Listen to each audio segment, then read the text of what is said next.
Hello, hello, hello. Thank you for joining us for another episode of the Serenity Resource Connector. Whether you're joining us live or you're watching the replay, it's a pleasure to have you here. Thank you for joining us again. If you're new here, welcome. I am your host, Winsome Sharia Whittle, and we go live each week on Thursdays at 3 p.m. Central Standard Time. So, in the previous episode of the Serenity Resource Connector, our guest from the Jamaica Business Development Corporation, that's the JBDC for short, shared on what to consider before starting a business. But in this episode, we turn our attention to business license and permits as we continue our virtual handholding for prospective entrepreneurs, as well as those who have already started the journey, but you need some guidance on how to regularize or formalize your business. So before our guest for this week joins us, let me just set the pace a bit. So in the discussion last week, we would have learned that there are some basic things that we need to consider before starting a business. And one of those things, or a couple of those things that were mentioned, is the need to know whether the business that you're getting into requires a license and or permit to operate. And there are also different stages along the journey that you need to get these license and permits. So what do you do first? Where do you go to get what? And so that's the conversation we want to be having now. Another reason why you need to know all of that is because there's a difference between your business license, your permit, and the registration of your business name or company.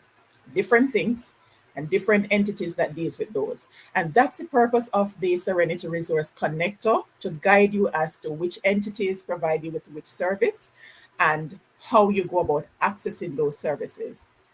And of course, sometimes our guests might not be able to provide you with the specific figures, but they can tell you where you can access the information as to what the license fee looks like, the permit fees look like, in terms of the duration of those license and permits, and how you go about the renewal process for you to remain compliant, right? So that's what we're here to do. So there are several categories of licensing depending on the area that you're getting into. And you might ask, why do I need a license to operate a business? Why would I need a license? The primary reasons why we have licensing process is to protect the public. Because when it comes on to health and safety, protection of the environment, that is where these entities come in. And certain professions, such as your accountant, your lawyers, your doctors, we can't have them just operating without any regulation. And so that's the reason why, because they really ought to operate as their status states as professionals and being accountable to you as their clients or customers, right? There are some additional areas. So for the accountant, they need to have a practicing certificate. When you talk about architects, engineers, and there are different entities that they go to get those access to those licenses and certificates to legally provide the services here in Jamaica. For the barbers, your hairdressers, your therapists, your cosmetologists, and a host of others, we have different entities, your local board of health, who we should have on this afternoon, as well as the municipal corporation that facilitates that process. And a number of these are required before you get to the business name or the company registration stage. So this week we're looking at specifically at those licenses and permits that are offered through the municipal corporation and the Ministry of Health.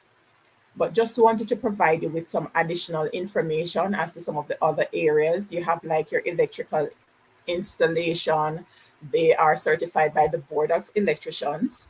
Anything having to do with daycare and those other entities, that goes through the Ministry of Education, and the other entities. Real estate, you have the real estate board that they need to be licensed through to operate in those areas. Retirement homes, you can't just go and set up a retirement home.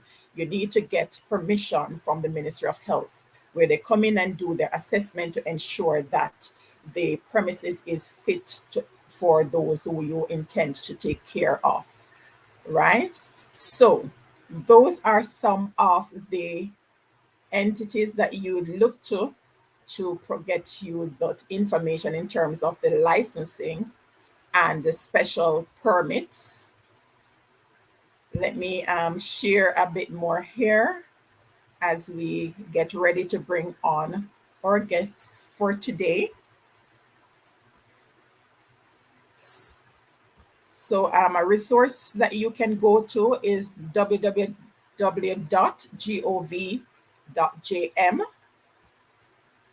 Let me put that in the chat for you. So that's www.gov.jm. They have a host of resources there that you can get information on the different areas, the different licenses, the different permits. So in terms of if you're intending on operating a trade, in terms of retail and wholesale, of course, you need a trade license, which is different from your business license.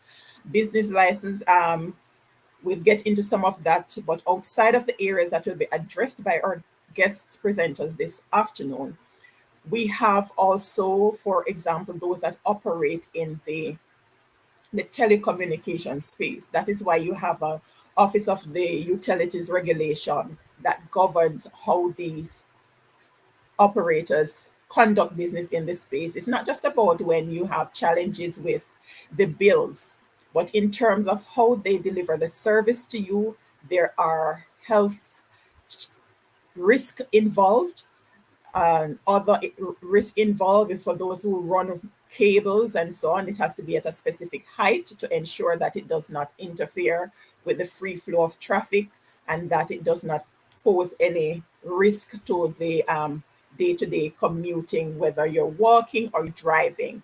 So just to put into context why it is that you're required to have your business license and all of these things are so necessary, because we need to have these bodies in place, such as the NEPA, the National Environment Protection Agency, to protect the environment and ensure that our beaches are safely kept and that we do not interfere with those protected species so that we stay on the right side. And there are other areas that I'm sure Miss Worrell, who is going to be joining me just now, will be able to share on. To welcome Miss Worrell. Hi, good afternoon. Thank you for having me today. Afternoon. Good afternoon. Are you in your office alone? No, I'm not alone. Or you have, okay, no, I understand why you have your mask. Right, Safety first, because we're talking about safety, right? right. Most definitely. Right. So go right ahead and introduce yourself. What's your post at the municipal corporation? And just to share that Miss Worrell is joining us from the Clarendon Municipal Corporation. But as I always say, whatever comes out of any of these organizations is not unique to Clarendon or St. Catherine. It applies right across the board. So go right ahead, Miss Worrell, and share. Hi, good afternoon, everyone. My name is Sona Worrell, Licensing and Compliance Officer at the Clarendon Municipal Corporation.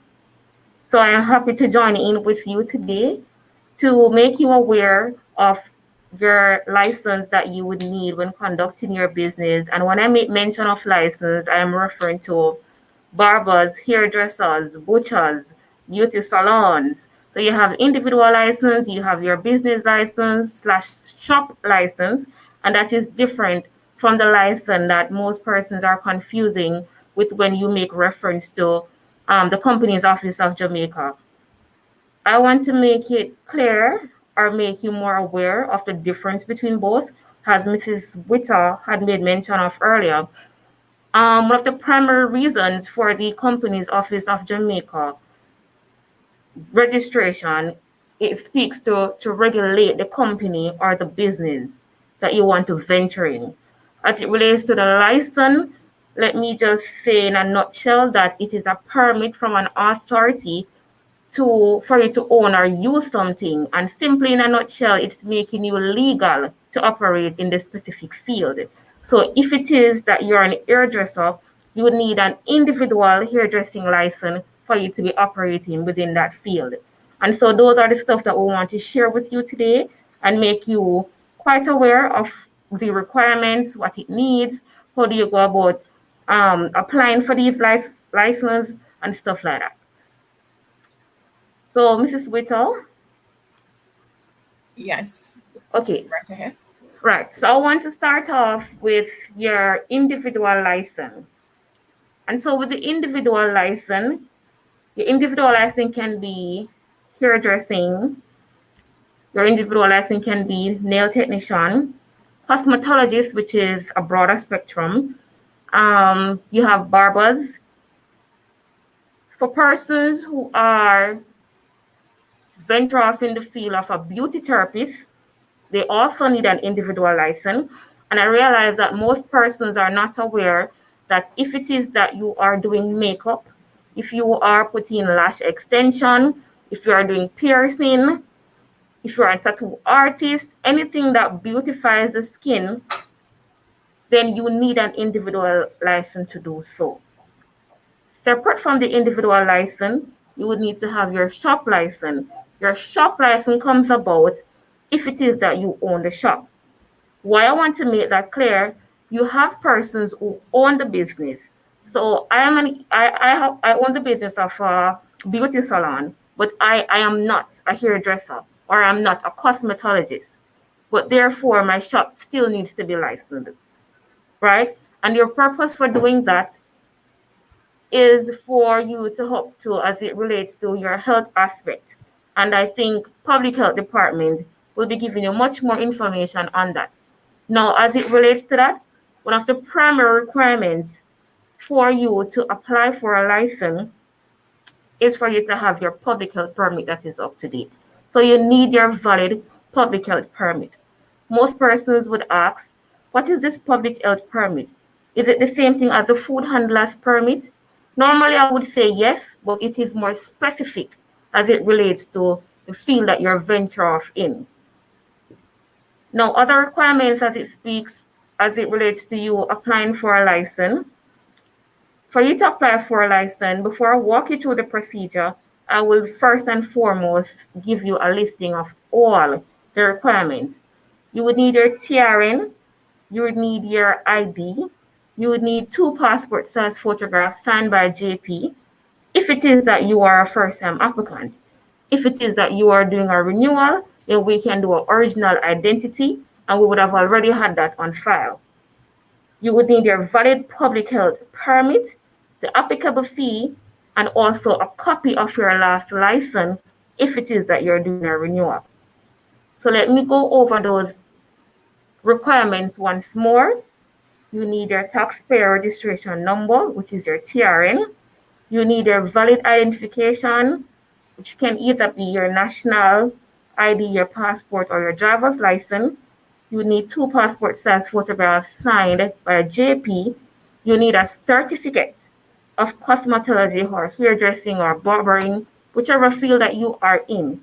As it relates to that, you would need a certificate, and you also need your valid public health permit, the applicable fee for you to do that application.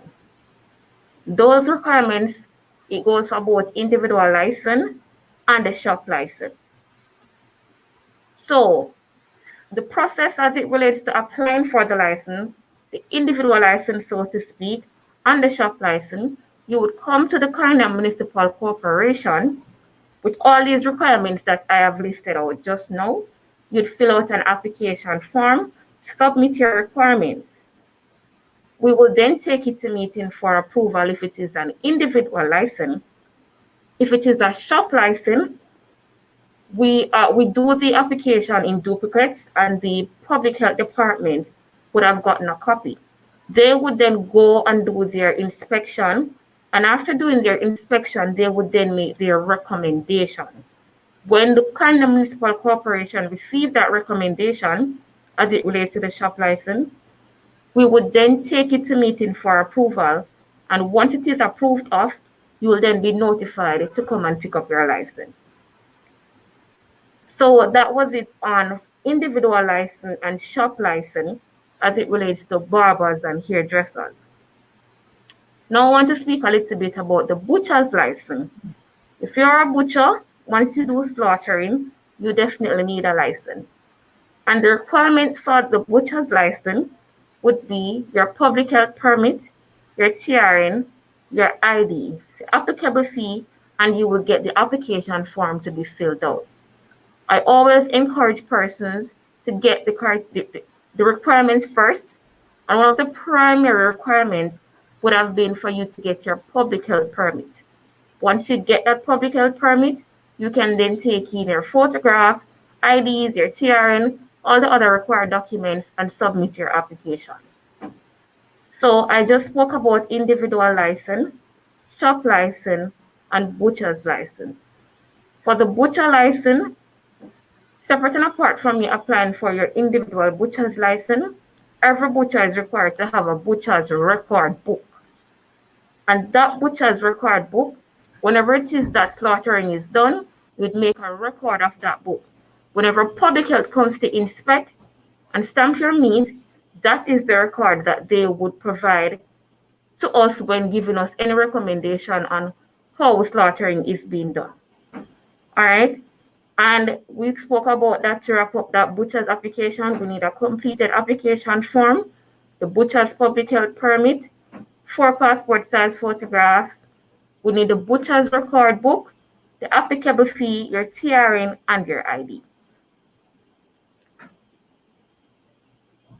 So again, whenever it is that you need an individual license, and the individual license, barber license, cosmetology license, hairdresser license, nail technician license, a tattoo artist, a makeup artist, and for those persons who are now venturing into a lash technician, beauty therapist, those are the individual license.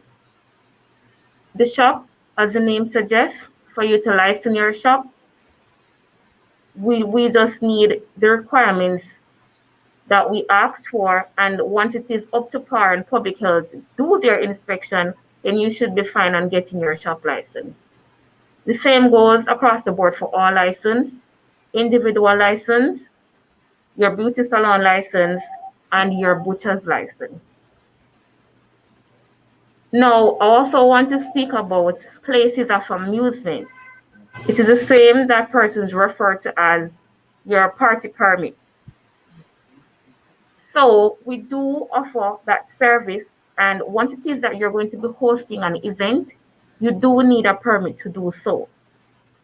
With all these licenses that I am making reference to, there are organizations that were involved or other agencies that are involved in the process, which the Clarendon Municipal Corporation, the Public Health Department, JCF, Fire, and it all depends on the type of event that you're hosting for other agencies to come on board. So we need all these agencies' recommendations before we can say that we are granting or approving a license. But once everything is up to par, then you should be fine. Now, the place of amusement license, when coming to do the application, or let me just bring you through the process first. You would come to the Clarendon Municipal Corporation. You will go through a mini interview. Once you go through that mini interview, you will then be asked to fill out the application form. Depending on the event, a copy will go to JCF, a copy will go to Public Health Department and the other agencies that deemed fit or suitable to continue the process of that application. Once those recommendations are done, we'll then take it to meeting for approval. Once it is approved of, you are notified to come and pick up your permit to host your event. So I spoke about I'm sorry, Mrs. Whittle. Go ahead, go right ahead. Okay, so Just I read spoke. it, right? Okay, so I spoke about the place of amusement license, which is also broad. And the place of amusement license, it does not speak to parties only. Whichever type of event it is, whether it be a wake, whether it be wedding ceremony, whether it be graduation ceremony, any sort of event, and as it relates to amusement, you are required to have a place of amusement license. So I am more than happy to share that information because I'm pretty sure that a lot of persons are not aware of which event is required of a place of amusement license. So once it is that you're hosting an event, you definitely need a place of amusement license. There are two types of license as it relates to the place of amusement license. You have the license for the venue and the license for the event. So the license I spoke about just now would have been the license for the event. The license for the venue, it requires for you to have that application done. It is a yearly license, and that license requirements are your ID, your TRN, and this can be the business TRN or the ID that you have as it relates to your business. So you would need a TRN, you would need an insurance for the business, and you'd also need fire approval. That sort of application is for the venue. So you're licensing your venue, similar with what I explained earlier with the hairdresser, for example. You have a hairdressing license, which is an individual license, but you also have a shop license for you to license the shop. It is similar with places of amusement. You have a license to host the event as well as a license for the venue to carry out that event.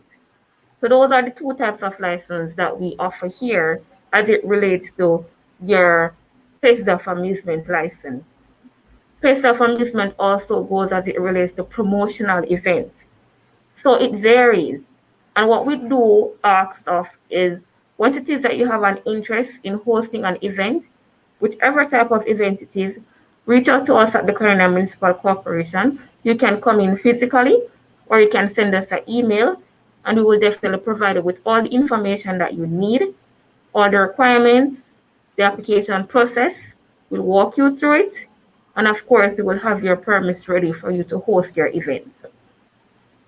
So just to go over a little bit with what I had said earlier, I spoke about individual license as it relates to barbers, hairdressers, cosmetologists, nail technicians, beauty therapists, tattoo artists, makeup artists, lash technicians, beauty therapists.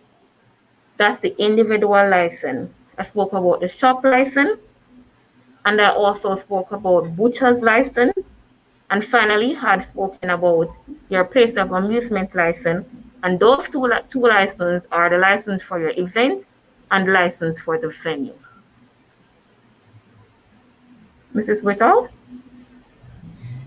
Wow, that was so clear. And I learned a couple of new things there too, because as you said, a number of our citizens do not know the processes and the different areas that are involved. And that is why we want to share so that persons know what it is that is expected of them, why it is that they are required to have these license and permits, at what point they need to get them, and where exactly to access them.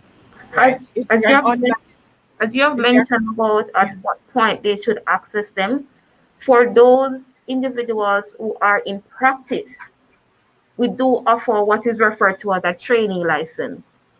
So once it is that you're in practice currently, to become a barber, to become a hairdresser, whichever of the field that I just mentioned earlier in terms of getting a license, you do need to get your training license. And the cost for a training license is $500. The cost for Okay. a butcher's record book is $1,000. The cost for your butcher's license is only $3,050. And these licenses I am referring to is for a year. As it relates to the individual license for hairdressers, cosmetologists, it is for $3,000. For a beauty therapist, it is $3,500. And for barbers, individual license, it is $2,500. For the shop license, it is $3,500. Now, I know persons might ask, what if a hairdresser and a barber is sharing actually one salon? We do offer the license of a dual license, and that in itself is for $5,000. Okay, and that's for the shop, That's for the shop license, right? And they get their individual license. most definitely. All right. All right. This is a good time to bring in Mrs. Green Baker. Welcome, Mrs. Green Baker. Thank you so Thanks for much for joining us having me. virtually. Thank you. Getting a bit of a feedback there. Are you hearing clearly? Yes, I'm hearing you clearly. All right, great.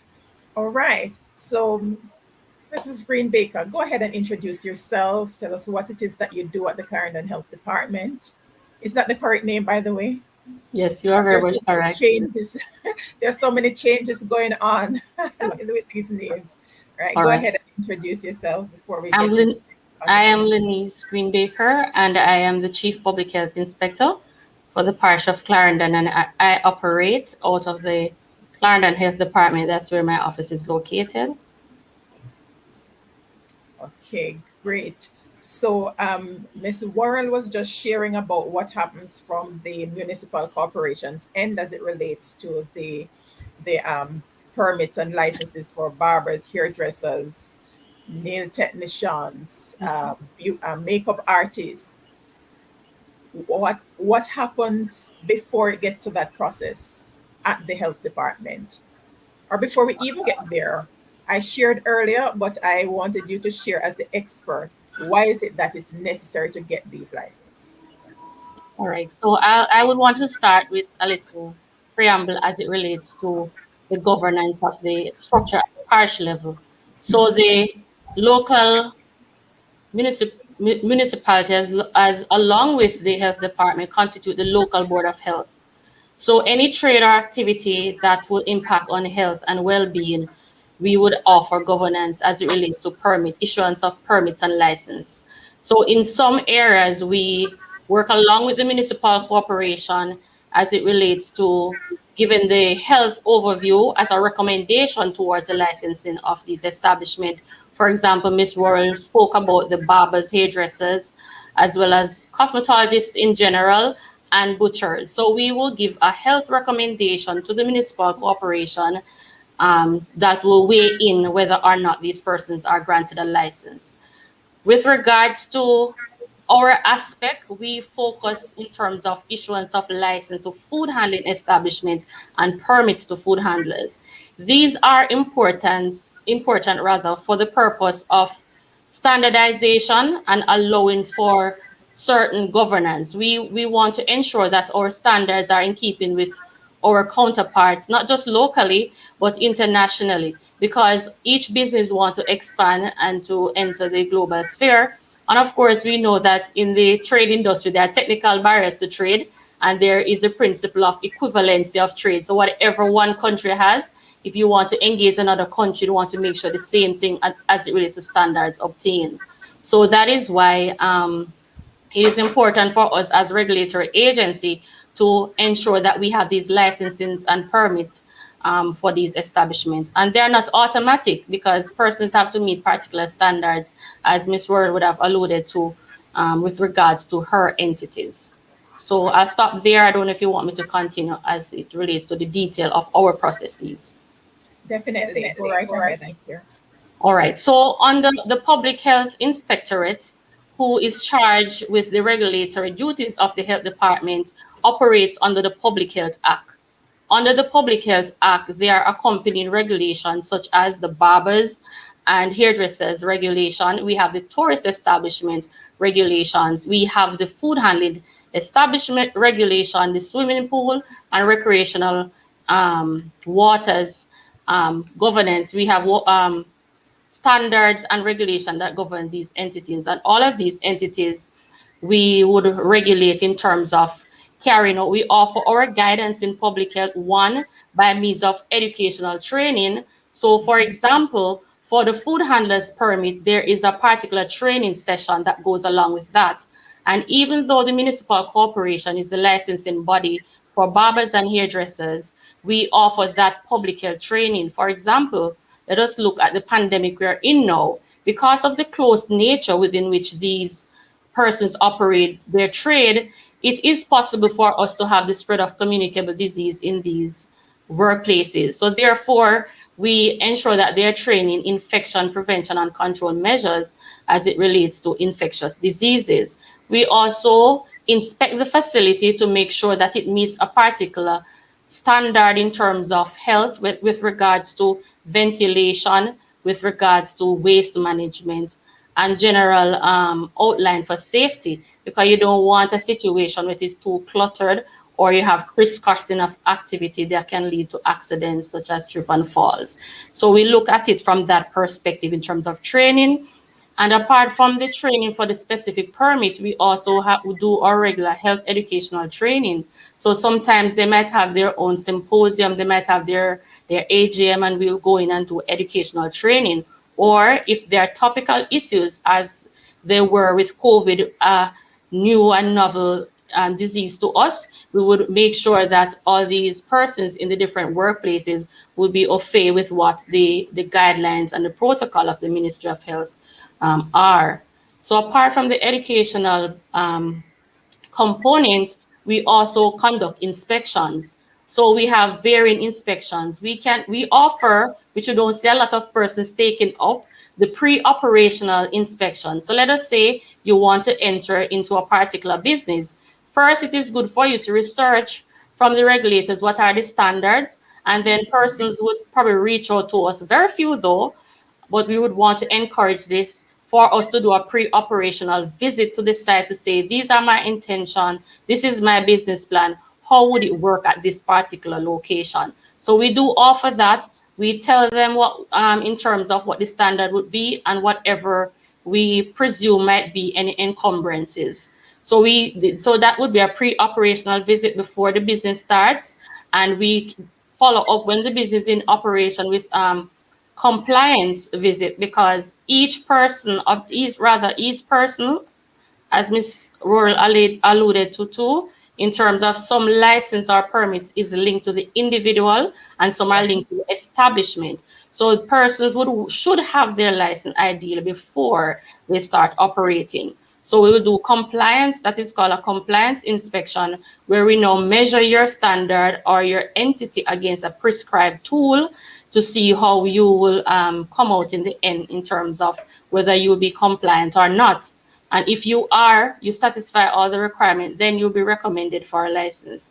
We also have routine every now and then, because our license, just like those issued by the municipal corporation, lasts for a year. So anytime during the year, the public health inspector under the Public Health Act can enter any premises at all without any prior notice to conduct our legitimate duties. So at any point, we can conduct unannounced visit to these establishments to ensure that the standards which were attained at the time of licensing is maintained throughout the operation. And then we have what we call audit visits. So we might have reason to believe, or sometimes you would have received complaints that there are some public health concern at various entities. So that would cause us to do audit visits.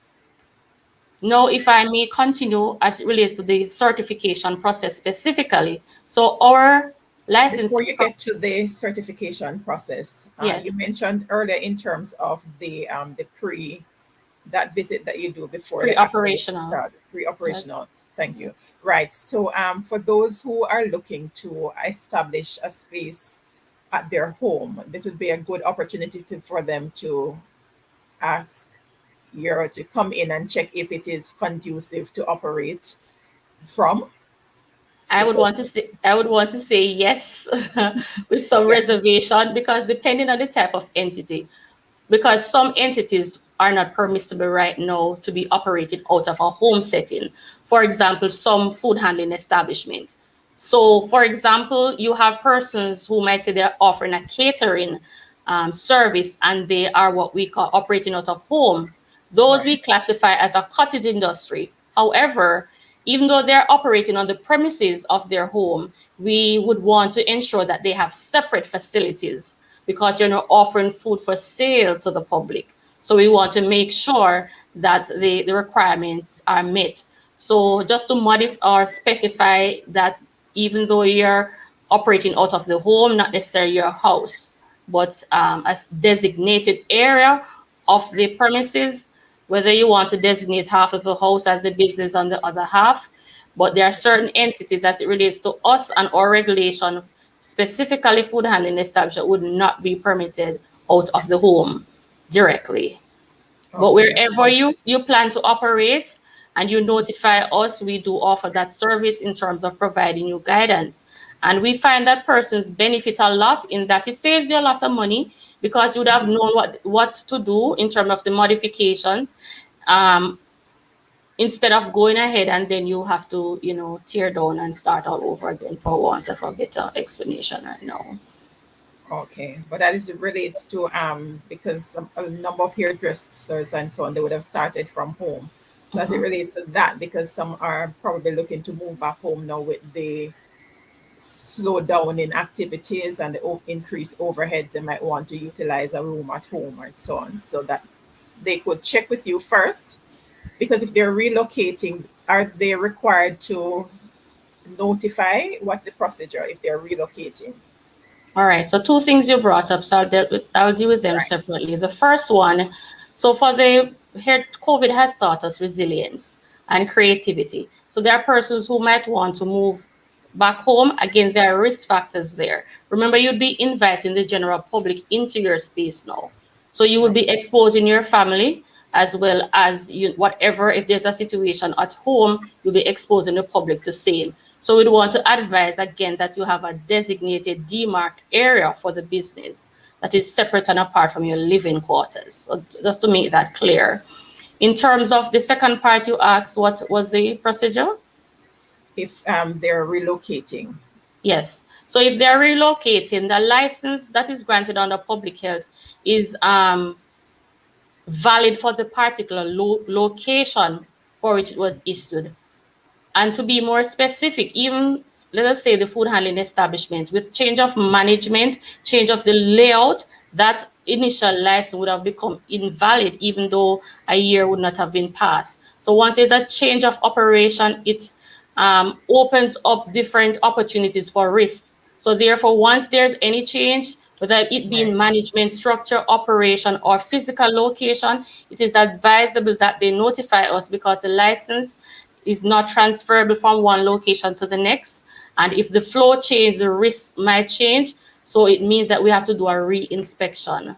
So I'm really happy for that question to bring forward that explanation that many persons sometimes are not aware of. Right.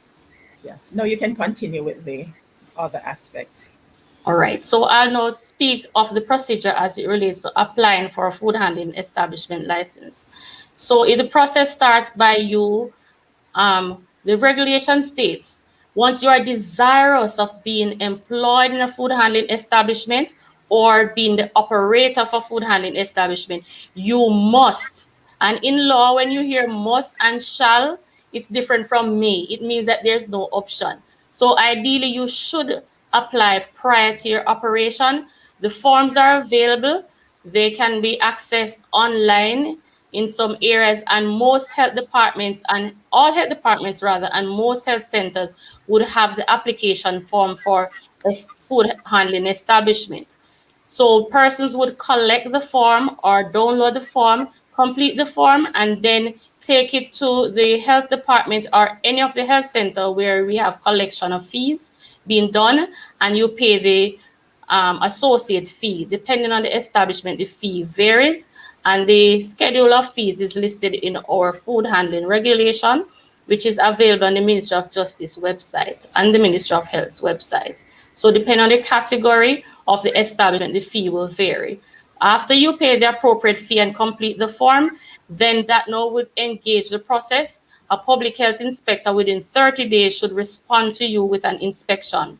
Now, as a standard, in terms of our guidelines, we offer the client 3 visits or within 3 months turnaround for them to meet compliance. So on the initial visit, if you have not met compliance, then you'll be given a work plan. At the end of each visit, you are given an inspection sheet. So you will see what your outcome is, whether you're deemed as compliant or not. Once you have a violation in a critical area, you'll be deemed as unsatisfactory, and you'll be given time, as I said before, maximum of 3 months or 3 visits, depending on the risk, to get yourself compliant. If you're not, then you will be sent in as not recommended, and you'll be notified in writing by the medical officer of health that you have not met the requirement, and then that your license will not be granted. If you, however, have satisfied the requirement, then the license will be processed. Once we write on the inspection sheet recommended for license, it signifies that you're legally licensed. We also provide, because from time to time we'll have challenges with the turnaround time for varying reasons. So we would issue as a temporary solution to give you what we call a provisional letter, which will state that you have met the requirement and you are awaiting the processing of your license. And persons are normally able to conduct their legitimate business with those. Either the inspection sheet to prove, because it would have had all the legal entries, and if persons are doubtful, they could always verify with the local health department. And Okay. then when the license is ready, then it will be issued to the client by the inspecting public health inspector or the officer who has responsibility for that jurisdiction. Okay. And they're required to display their license at their place of Yes, business. it is mandatory for the license to be displayed. And I might also say that after the license is issued, if you are not in compliance, a license can be revoked, and or a license can be withdrawn from you for varying reasons. For example, in some cases, and the one that is most pointed, if you are suffering from a communicable disease and you are at risk to the public, then your license can be suspended, or it can be revoked if you have supplied fictitious information to the inspecting officer, and that also would be a breach of Public Health Act. Any breach under the Public Health Act is considered a criminal offense, and persons can be prosecuted and be charged up to a maximum of $1 million and or 6 months in prison. So it is left to the discretion of the resident magistrate. So we encourage persons to be compliant, and we are there to support and guide them through the whole process. Right. And that's the important part, because it's not that you're in the business of closing down Not at businesses. all. What Not you at want all. to do is to work with the individuals to ensure that they remain compliant and Yeah. in keeping good stead, so they can, and it augurs well for the business as well, because once you're able to display your certificate, it means that you're above board. And if I walk into your food establishment and I see that certificate, I feel more comfortable purchasing a meal from you. So as it relates to that aspect of things, it helps business wise. Right. Awesome. So in terms of the renewal, because this is a part of the thing, sometimes they do they get registered, but when it comes on to the renewal process, is there any system in place as yet to notify these individuals when their license becomes renewable, or it's on the onus is on the individual to remember and get it done? All right, thank you for that. As you've established, it's a partnership. So even though we are regulators, we are also facilitators, Awesome. educators, and health promoters. So we work together with the business community. Now, the public health inspector for the particular area would have responsibility to ensure that they will conduct their surveys to see the number per type of establishment they have on the compliance level. So most of the time, we have the public health inspector going out to remind persons that we encourage persons at each opportunity we get to, pay attention to the expiry dates, because the license lasts for a year, as we said, and the regulation allows them to apply up to 30 days prior to the expiration of the license, which which will allow them not to be out of a valid license any time at all, to be in trouble with the law. So most of the times, public health inspectors, sometimes we send out written reminders. Sometimes in the visit, we will just remind persons, or record has reflected that your license is coming to an end, or going to be expired soon, and they are issued with the renewal forms. What we also do is, at our training sessions and our visit, we encourage proprietors to keep a health folder. So in that folder, they will have all their inspection sheets. So these are audit tools which they can use to do their individual self-monitoring, so the standard is maintained throughout, and they will have also all the necessary forms which they need for renewal. But most of the time, the public health inspectors work closely to remind the proprietor, and there are some persons we won't have to remind them at all. They're always out, on top of their game as it relates to that. But we do not normally have a lot of resistance. Most of the times, the difficulty lies within the persons coming into the business have not done their research to see what the requirements are. Or persons who would have been established, we don't generally have a problem with them reapplying or even meeting the standards per se. Right, which is why we're having this conversation now, primarily for those who are looking to get into those areas of operation so that they can be properly guided as to how they can go about starting.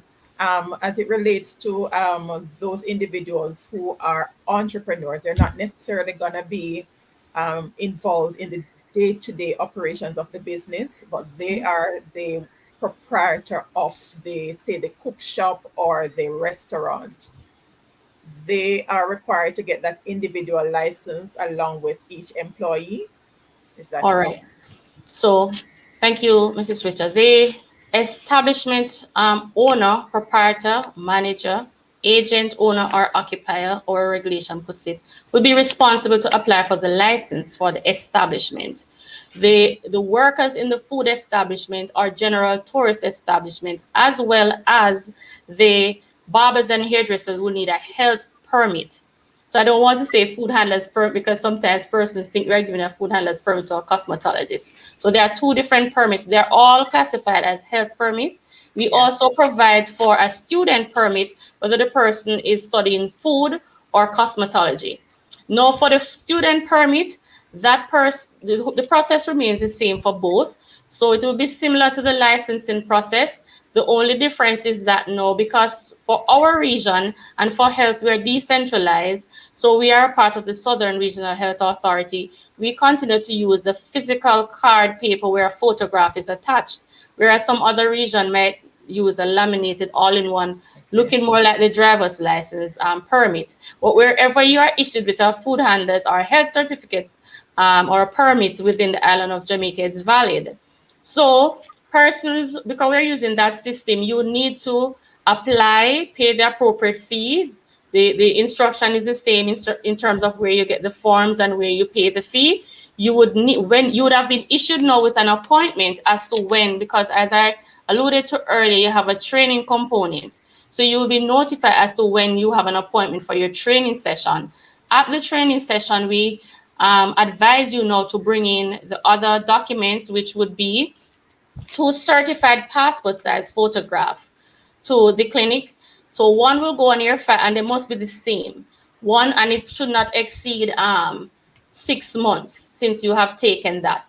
They can be certified by a justice of the peace, a minister of religion, a police officer from the gazetted rank, and or a school principal from the secondary level up. So any of those persons could certify your photograph. So one will go on your permit. One of our permits has the capacity to hold for you to renew up to 7 years. So once you keep it in a safe, clean place, that same permit can be renewed up to 7 years. If you have lost the permit, then it has to be replaced. And so just to retract, one of the photograph will go onto your permit, the other will go on your file. So if you have lost your permit or it has been damaged, we ask that you report it to us. If it is in the period where it's still valid, then you are issued with a replacement permit. Each food handler has a unique code assigned to them, and as well as their permit has a specific number. So you'll be on record with your unique code and number. So it means then if your permit is lost, we would have to replace that, and then no would have to assign you a new permit number, but your unique code will remain the same. No, there's an additional cost to replacing the card, just $100 to replace the card rather, and then you, of course, Wow. you'll have to bring two. Yes, you have to bring two passport size photograph because, of course, you have to replace the one on your file to reflect the one you are now having on your permit. A police officer, a public health inspector, medical officer of health, or anybody so authorized by the medical officer of health can ask you to produce your permit at any point at all, and you would have to produce so we encourage persons to have it at their place of trade. So you can't be a cosmetologist and your permit is at home, and you can't be a food handler and it's at home or somewhere in your handbag. So once you are actively involved on the job, you should have the permit there. There are some proprietors who opt to keep the permits, but the permit is the property of the individual. So for ease of access, many proprietors want to keep, but all we need for them to do by regulation is to keep a record. So it can be a line listing or it can be a photocopied version of the permits. So persons will, at the end, just as the food handling establishment, at the end of the process, apply 30 days prior to the expiration of their permit so that they can get an appointment and the process can be completed within 30 days so they can always be in possession of a valid permit. Wow. Cleverton says very informative, and indeed it is. Uh, Reiterate for us, for those students who are learning, they would be sent from their high school to go into, say, a beauty shop to learn the trade. They're required to have this permit, or those who are maybe pursuing a course with Heart NSTA Trust. How does that section work? So whether you're a full-fledged trained person or you're an apprentice, once you're in training, you're involved, and the risk to health in terms of spread of communicable disease or foodborne illness is real. So it is mandatory for all persons, whether it be students or full-fledged trained persons, to be in possession of a valid health certificate. So the regulation states that. We also have our guidelines, internal guidelines and policy document, which allows for, there's an MOU between the Ministry of Health and Education, where once someone is enrolled, whether it be a food-based or cosmetology-based institution, which will require a permit, then they will take along their acceptance letter from the institution to verify the duration of the course, because they have the luxury of the permit being valid for the duration of their course. So if their course is 18 months, then the permit is valid for 18 months. And the reason for that, because they would have been in constant training. So Right. therefore, in terms of the risk, they would be kept up to date with that. Even for our food handlers in particular, the regulation, the internal guidance document which we use, our protocol, states that they are retrained every 2 years. So even though every year you have to renew your permit, you have to even every year you have to renew your permit, you can be retrained every 2 years. So it means that you do not have to sit in the training session every year, just every other year. So that's a Okay. general rule of thumb. So there might be persons, but they would have to be assessed using the assessment tool, a test which is administered. If you have not met the minimum score, then now you are forced into training. So that's a general rule of thumb where you're not necessarily have to undergo training. I might also hasten to add that if an individual, a proprietor who is trained, let us say, for example, in food science and food processing, and would have had in-depth training in food safety, they too are exempt from the training component, but still would have to do the assessment and would have to get a permit. So those coupled clause are there in terms of our manuals for those set of individuals. All right, that's great. So this is one area for those who are looking to get enrolled in private institutions. they need to pay attention to that aspect of it, because for those who are part of the under the Ministry of Education umbrella, they would be have access to the guideline because of that MOU that's in place. But for the private entity, the onus is on the operators to ensure that they have this in place while they are training these individuals in whatever area health related, correct? Yes. So once you're involved in a training that is accredited, so whether it be a private institution or the public institution, the same privilege is extended. So once a person has an acceptance letter to say, I'm engaged in this particular course that is accredited, then they will be granted a permit to last for the duration of that course. If they fail to produce that, then they will just have to fit in the regular system where it is issued once per year, because a student permit is non-renewable and it Okay. cannot be taken into the work world setting.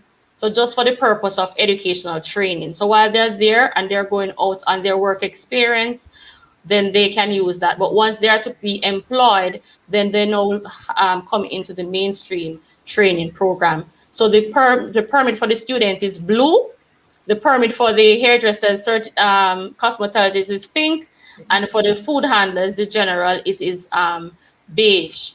So those are the Okay. differentiation, but they're all health certificates, health permits, but commonly most persons just call all of them food handlers permits. So that's really not correct if we pay close attention to what is That's written on yeah. them. Yes, it does say health.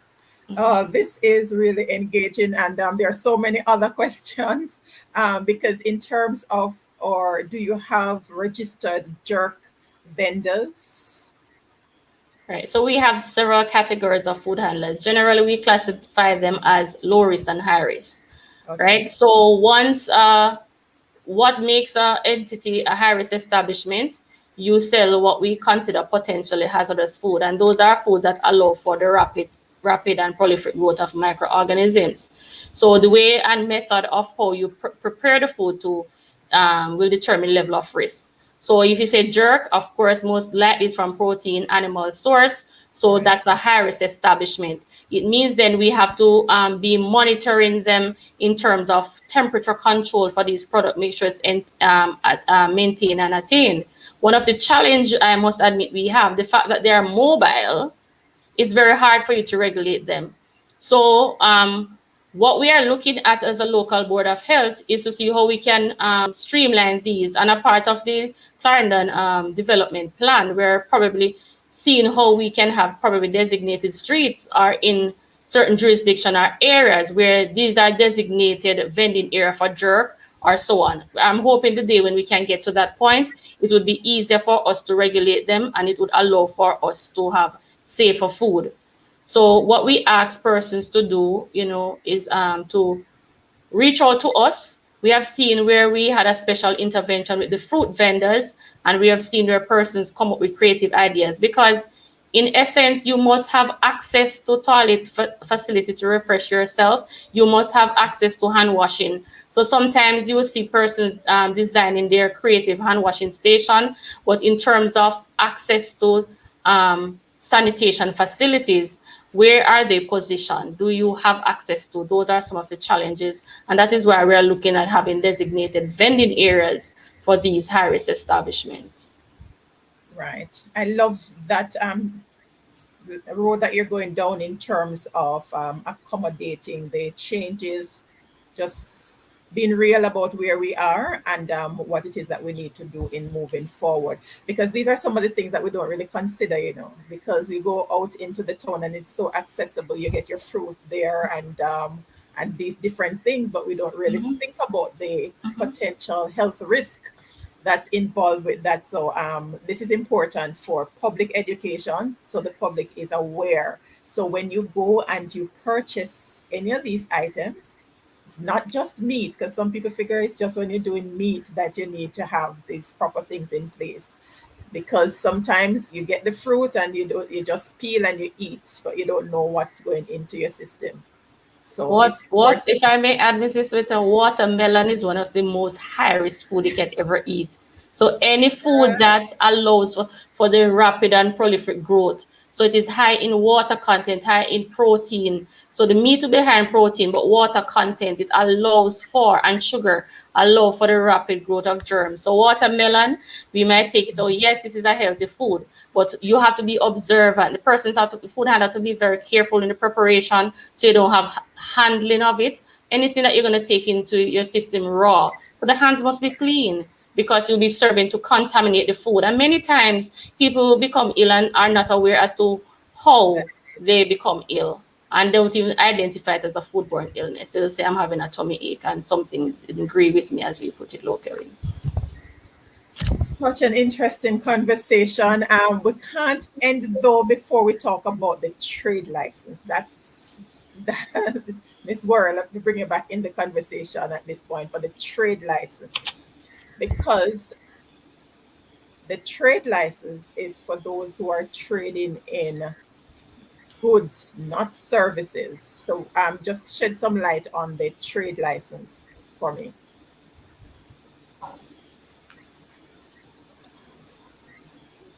Oh, let me unmute you. Go ahead. All right. As it relates to the trade license, there is a specific unit that deals with trade license, and that's not from my unit, which is the license and compliance. However, I do have a little idea, a little knowledge about it. So for that reason, I might can give a little input, but not as much as It's a okay. trade license representative would have been able to give. For once it is that you buy and sell goods, once it is that you are involved in that activity, then it requires for you to have a trade license. So once you're into buying and selling goods and services like that, you are required to have a trade license. Okay. Um, the trade license, you can have that application done. They are now located over by the tax office. That's where Right. the unit is currently located. So you can go there, get an application form, and they will do an assessment. That assessment, it depends on the type of business that you have, and that is being done in levels. Whether they're grade A, grade, and it goes like that in terms of grades. And it also depends on your annual turnover. That license is also a yearly license. So the fees are dependable on what grade of business or what your turnover is annually. Okay. Awesome. All right. We're going to be having the tax authority back on later this month, so they can provide some more light on that. But just wanted to make that clear in terms of the trade license is another area. That's not necessarily something that you need before you go to register your business name or your company, but it's good information to have, because remember, a big part of getting started in business is that you need to be mindful of the costs involved so you don't run into problems, right? Because you need to itemize these and see how you're going to fund how you start the business. All Also, right. if I Yes, may go ahead. add, as it relates to for someone going to register their business, for example, a beauty salon or a barber shop, then you must have your license. You must have your shop license to have that done. A lot of Right. persons don't realize until they want to go and register the name of their business or register the business, then they realize that becomes a requirement. So they do need to have their license before they can go to the company's office of Jamaica to have their business registered or regulated. Right. And for those who joined us after I gave that initial introduction, I'd outlined some other areas that you need to have your license before you go to the company's office, because they will not be able to process your application without the requisite license. Right? It's a way to ensure that these bases are covered and for you to get compliant and remain compliant so you know what happens along the way. And for this series, it's strategically designed this way, where we start with what you need to know before you start a business. We're having this conversation this week, and we're hoping to have the company's office on next week to continue the dialogue. So that's why we say we're doing some virtual hand holding so you know what to do along the way.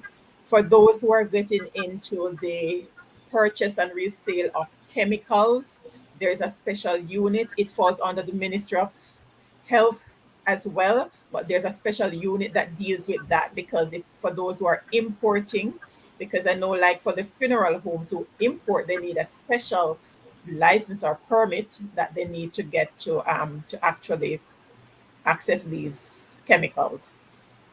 And for those who are retailing at their different space, is there anything that the local department does in terms of regulating that, Mrs. Greenbaker? Not at this point, except being a facilitator. As I established earlier, that the Ministry of Health is decentralized, but there are certain services that are offered at the parish level, some at the regional level.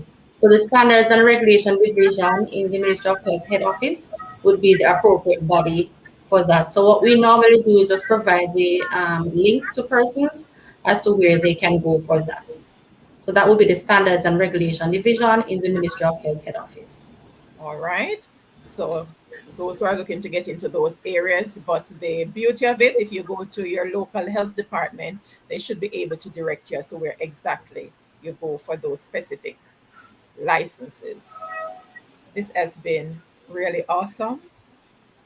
I know there are many other questions that are out there, but I trust that this will at least provide some basic foundation so that those who are getting into business or those who are already in business who might have missed some of these steps, that you know where you're at and where you can reach out to so that you can get your business properly structured. Because a part of getting your business properly structured, if you remember last year when the government was offering these incentives for businesses, and most of the businesses were not able to access those incentives. Why? Because your business was not properly set up.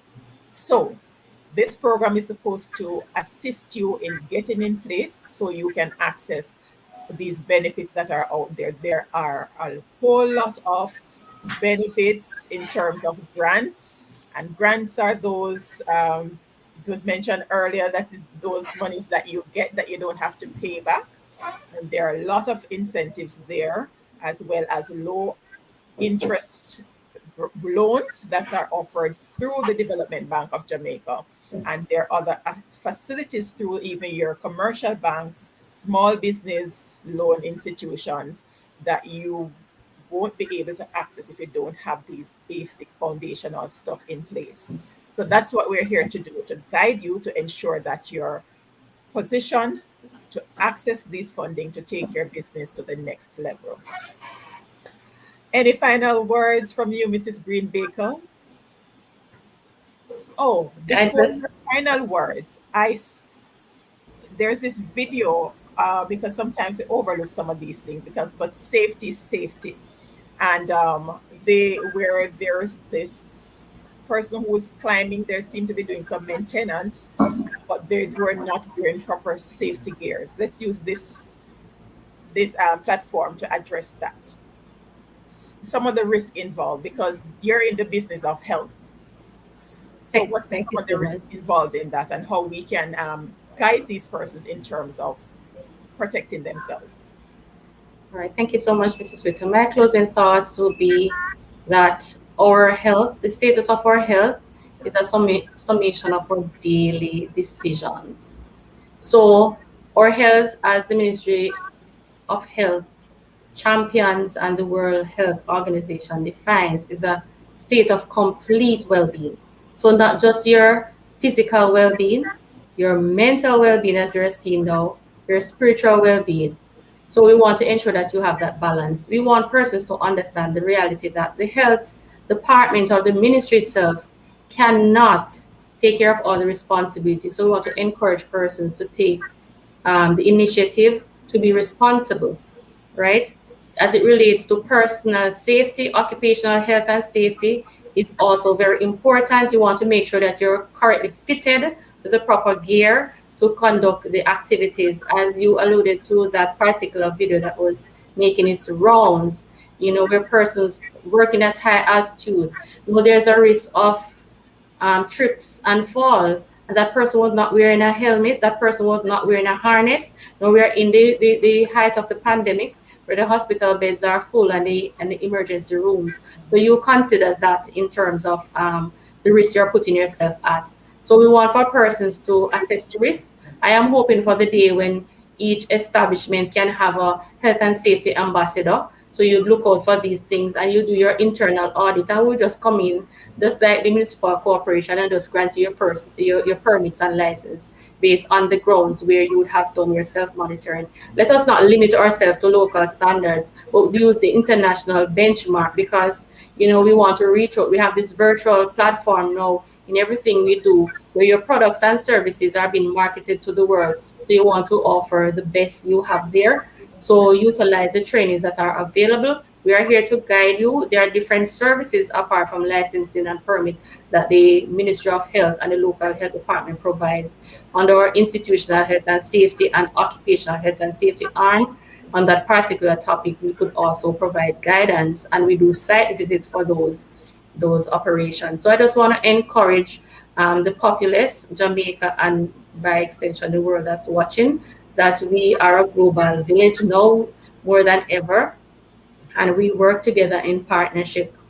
And even though most persons see us as the regulator and the heavy arm persons, there is the letter to the law, but we also balance that with the spirit to the law, where we want to support businesses to their full potential. That's the whole aim of the public health department.